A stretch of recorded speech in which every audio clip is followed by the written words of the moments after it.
This is Danny Gilfillan for SecondsOut in Manchester. We're at Champs Camp in Manchester. It's a pleasure to be joined by unified world champion Natasha Jonas. Natasha, we're at your home here. Saved the day for the open workout. It's been belting it out down there. Fantastic gym. First of all, how's the life at Champs Camp been for you under Joe Gallagher?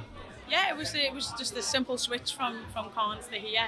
It's nice and close, compact, warm, everything that you want to train in. So yeah, it's got a lot of history behind it, and I think Joe's got his mojo back while he's here. So that it's important for us to be motivated, but it's also important for your managers and not to do the same and your trainers.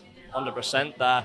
On the more pressing matters, another Natasha Jonas fight, another world title. This time down at 147. I was saying to Joe, I just interviewed him 5 minutes ago, and in terms of world title fights, it feels like this one sprung up sort of quite quickly and sort of short notice. How did this opportunity come about? She's touching the camera.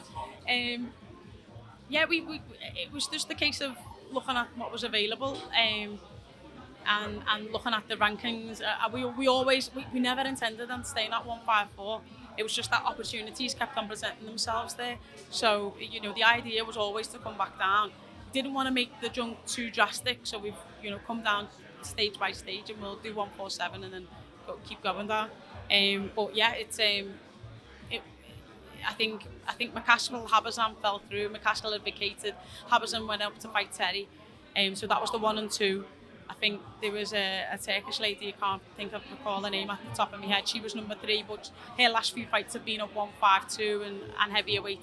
And then obviously I'd made her way to the IBF that I wanted to go down. They ranked me at number 1, and then Kandi was number 4 at the time anyway. So with all the others and everything out the way, that made us 1 and 2.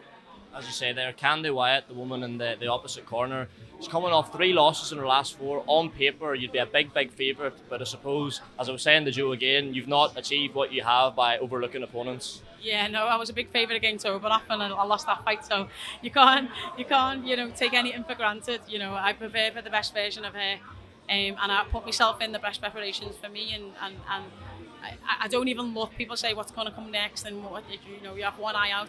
I've done that before and it didn't work out, so I'll never do that again. And I'm totally focused, 100% focused on this fight and this result, because I've got so many doors open at the moment.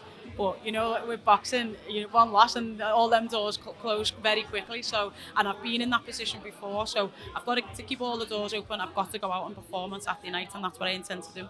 We got a very brief look at Kandi at the open workouts here today, but for fans who don't know anything about her, stylistically, what sort of tests do you think she's going to pose for you on Saturday night? I think she's tough, she's game, she comes forward, keeps coming, throws a lot of shots from what I've seen. And yeah, like I said, that's what we're prepared for. As you say as well, feels like a host of big fights just in waiting for you should you come through on Saturday night. First of all, I want to ask, you've got 3 of the world titles at 154. Do you see your future at welterweight, or could you see yourself going back up to light middle? Like I say, it's just one of them things of we'll see what the options are, but it was never an intention to stay there and be that heavy.